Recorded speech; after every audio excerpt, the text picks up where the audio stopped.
Hello everyone, the commerce professor में आपका स्वागत है। आज हम पढ़ने जा रहे हैं मोस्ट इम्पोर्टेंट टॉपिक जो अक्सर एग्जाम्स में पूछा जाता है, ग्लोबलाइजेशन। आज हम पढ़ेंगे ग्लोबलाइजेशन क्या होता है, इसका मीनिंग, डेफिनेशन, इसके कैरेक्टरिस्टिक्स और इसके पॉजिटिव और negative effects on developing countries और हम कह सकते हैं कि ऑन इंडियन इकोनॉमी। तो आइए बिना किसी देरी के वीडियो को शुरू करते हैं।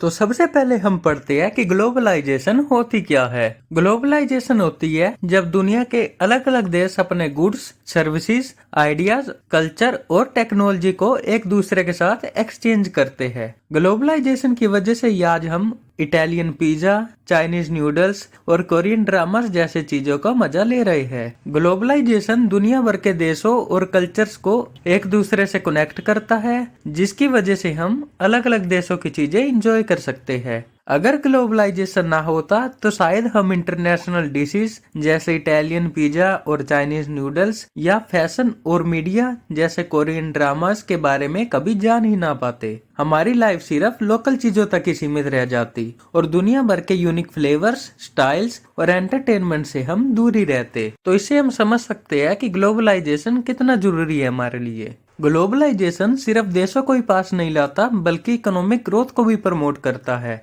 क्योंकि देश अपने प्रोडक्ट्स को वर्ल्ड वाइड सेल कर सकते हैं। फॉर एग्जाम्पल, इंडिया सॉफ्टवेयर और आईटी सर्विसेज को एक्सपोर्ट करता है कई देशों में। एक्सपोर्ट का मतलब होता है भेजना या सेल करना। तो इंडिया क्या करता है, अपने सॉफ्टवेयर और आईटी सर्विसेज को एक्सपोर्ट करता है, जो हमारी इकोनॉमी के लिए बहुत सारी इनकम और अपॉर्चुनिटीज लेके आता है। मान लीजिए आपके पास एक आईफोन है, ये एक अमेरिकन ब्रांड है, लेकिन आईफोन के पार्ट्स और असेंबली अलग अलग देशों में होती है। जैसे प्रोसेसर ताइवान में बनता है, स्क्रीन साउथ कोरिया से आती है और असेंबलिंग चाइना में होती है, और फिर ये प्रोडक्ट दुनिया भर में सेल होता है, इंक्लूडिंग इंडिया। तो ये सब किसकी वजह से पॉसिबल हुआ है? ग्लोबलाइजेशन की वजह से, जो प्रोडक्शन और सप्लाई चेन को ग्लोबल लेवल पर कनेक्ट करता है। जैसे नेटफ्लिक्स ओरिजिनली अमेरिका का है, लेकिन ग्लोबलाइजेशन की वजह से ये दुनिया भर के ऑलमोस्ट हर कोने में अवेलेबल है, यहाँ तक कि हर देश में लोकल कंटेंट भी प्रोवाइड करता है। इंडिया में आप नेटफ्लिक्स पर इंडियन सीरीज और मूवीज के साथ साथ अमेरिकन, कोरियन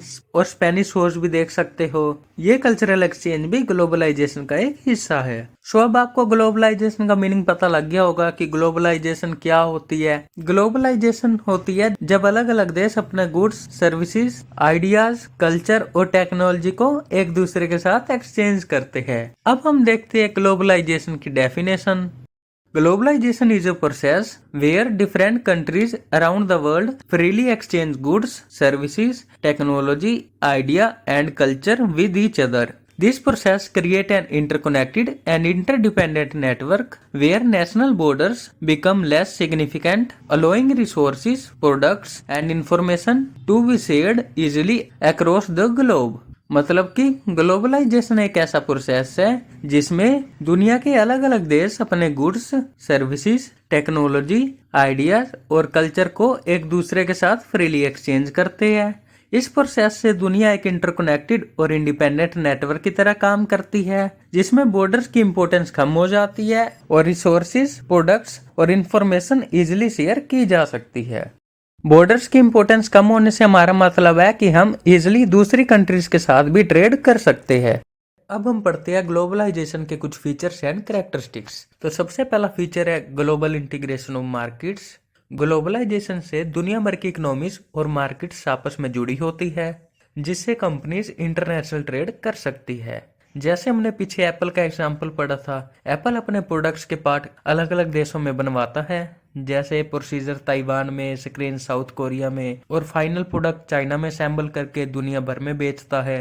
तो इससे क्या हो रहा है, दुनिया भर की इकोनॉमीज और मार्केट्स आपस में कनेक्ट हो रही है, जिससे कंपनीज इजिली इंटरनेशनल ट्रेड कर पा रही है। उसके बाद आता है कल्चरल एक्सचेंज। ग्लोबलाइजेशन की वजह से कंट्रीज के बीच कल्चरल प्रैक्टिसेस, वैल्यूज और एंटरटेनमेंट का एक्सचेंज पॉसिबल होता है। फॉर एग्जाम्पल, इंडिया में लोग कोरियन ड्रामास, जापानीज सुशी और अमेरिकन मूवीज एंजॉय करते हैं। वैसे ही दूसरे देशों में बॉलीवुड मूवीज को देखा जाता है। उसके बाद आता है टेक्नोलॉजी एंड नॉलेज। ग्लोबलाइजेशन की मदद से टेक्नोलॉजी और नॉलेज को एक देश से दूसरे देश तक जल्दी से पहुंचा सकते हैं। जैसे कि काफी developing countries advanced agriculture techniques adopt कर रही है जो उन्हें डेवलप्ड नेशन से मिली है, जिससे उनका क्रॉप यील्ड इंप्रूव हो रहा है। अगर किसी डेवलपिंग कंट्री को इक्विपमेंट या मशीन्स की जरूरत होती है तो वो डेवलप्ड कंट्री से मशीनरी और इक्विपमेंट मंगवा सकते हैं। उसके बाद आता है इंक्रीज फॉरेन इन्वेस्टमेंट्स। देशों में फॉरेन इन्वेस्टमेंट्स अट्रैक्ट होती है जो इकोनॉमिक ग्रोथ बढ़ाती है और नई जॉब्स को क्रिएट करती है। फॉरेन इन्वेस्टमेंट्स होती है जब कोई फॉरेनर्स या फॉरेन की कंपनी हमारी डोमेस्टिक कंट्री में इन्वेस्ट करते हैं। जैसे कि बड़ी कंपनीज जैसे अमेजोन और माइक्रोसॉफ्ट ने इंडिया में अपने ऑफिस सेटअप किए हुए हैं, जिन्होंने इंडिया में एम्प्लॉयमेंट और नई स्किल्स डेवलप की है। उसके बाद आता है ease of travel and migration. Globalisation की वजह से इंटरनेशनल ट्रैवल और माइग्रेशन आसान हो गया है, जिससे लोग काम, पढ़ाई या टूरिज्म के लिए देश से बाहर जा सकते हैं। जैसे कि इंडिया के काफी स्टूडेंट्स हायर स्टडीज के लिए यूएस, यूके, ऑस्ट्रेलिया जाते हैं और अलग अलग देशों के प्रोफेशनल्स मल्टीनेशनल कंपनीज में काम करते हैं। अगर आप या आपका भी कोई रिश्तेदार पड़ोसी बाहर गया हुआ है तो कमेंट में बताना। उसके बाद आता है ग्लोबल सप्लाई चेन्स। ग्लोबलाइजेशन ने इंटरकनेक्टेड सप्लाई चेन्स बनाई है जिसमें प्रोडक्ट्स का मैन्युफैक्चरिंग मल्टीपल कंट्रीज में होता है। फॉर एग्जाम्पल, एक कार के पार्ट्स जापान, जर्मनी और यूएस से सोर्स होते हैं और फाइनल असेंबली किसी भी और देश में होती है और फिर उसे वर्ल्ड वाइड बेचा जाता है। तो इससे क्या ग्लोबल सप्लाई चेन बन जाती है। उसके बाद आता है एनवायरमेंटल इम्पैक्ट। ट्रेड और इंडस्ट्रियलाइजेशन के बढ़ने के साथ साथ ग्लोबलाइजेशन से एनवायरमेंटल कंसर्न्स भी बनते हैं, जैसे कि पोल्यूशन और क्लाइमेट चेंज। अब हमारे देश में बहुत सारी फैक्ट्रीज स्टैब्लिश हो रही है, इससे क्या एम्प्लॉयमेंट जनरेट हो रही है, जीडीपी भी इंक्रीज होगी चलो, बट उसी के साथ साथ पोल्यूशन भी तो बढ़ रहा है। हाँ, इसके बहुत सारे पॉजिटिव इम्पैक्ट्स है पर नेगेटिव इम्पैक्ट्स भी है ग्लोबलाइजेशन के, जो हम आगे पढ़ने वाले हैं। बट एक बार ये पढ़ते हैं कि ग्लोबलाइजेशन से एनवायरमेंटल कंसर्न्स बढ़ते जा रहे हैं। जैसे कि एक देश में फैक्ट्रीज ग्लोबल कंजम्पशन के लिए गुड्स प्रोड्यूस करती है जो एनवायरमेंटल इश्यूज क्रिएट करती है और इनका असर पूरे प्लेनेट पर होता है। सो ये कैरेक्टरिस्टिक दिखाते हैं कि कैसे ग्लोबलाइजेशन अलग अलग तरीकों से देशों को कनेक्ट करता है, जो इकोनॉमीज, कल्चर और हमारी डेली लाइफ को इन्फ्लुएंस करता है। तो ये थे कुछ फीचर्स और कैरेक्टरिस्टिक्स ऑफ ग्लोबलाइजेशन। सबसे पहले था ग्लोबल इंटीग्रेशन ऑफ मार्केट, जो बताता है कि ग्लोबलाइजेशन से दुनिया भर की इकोनॉमीज और मार्केट आपस में जुड़ जाती है, कनेक्ट हो जाती है। उसके बाद था कल्चरल एक्सचेंज। ग्लोबलाइजेशन की वजह से कंट्रीज के बीच कल्चरल प्रैक्टिसेस, वैल्यूज और एंटरटेनमेंट का एक्सचेंज पॉसिबल होता है। उसके बाद होता है टेक्नोलॉजी एंड नॉलेज। ग्लोबलाइजेशन से हम टेक्नोलॉजी एंड नॉलेज भी एक्सचेंज कर सकते हैं दूसरे देशों के साथ। उसके बाद आता है इंक्रीज्ड फॉरेन इन्वेस्टमेंट। ग्लोबलाइजेशन से फॉरेन इन्वेस्टमेंट्स भी इंक्रीज हो गई है। उसके बाद आता है ease of travel and migration. Globalisation के आने की वजह से ट्रैवल एंड माइग्रेशन करना इजी हो गया है। उसके बाद आता है ग्लोबल सप्लाई चेन्स। ग्लोबलाइजेशन की वजह से ग्लोबल सप्लाई चेन्स बन गई है। अब एक कंपनी डिफरेंट कंट्रीज से रिसोर्सेज को मंगवा सकती है। एंड उसके बाद आता है एनवायरमेंटल इम्पैक्ट। ग्लोबलाइजेशन के आने की वजह से एनवायरमेंटल कंसर्न्स भी बढ़ गए हैं, जैसे पोल्यूशन इंक्रीज होता जा रहा है। उसके बाद हम पढ़ते हैं ग्लोबलाइजेशन के कुछ पॉजिटिव और negative facts on developing countries like India. तो सबसे पहले हम पढ़ते हैं पॉजिटिव फैक्ट्स के बारे में। सबसे पहला पॉजिटिव इफेक्ट पड़ा है ग्लोबलाइजेशन की आने की वजह से इकोनॉमिक ग्रोथ। ग्लोबलाइजेशन से डेवलपिंग कंट्रीज को फॉरेन इन्वेस्टमेंट्स मिलती है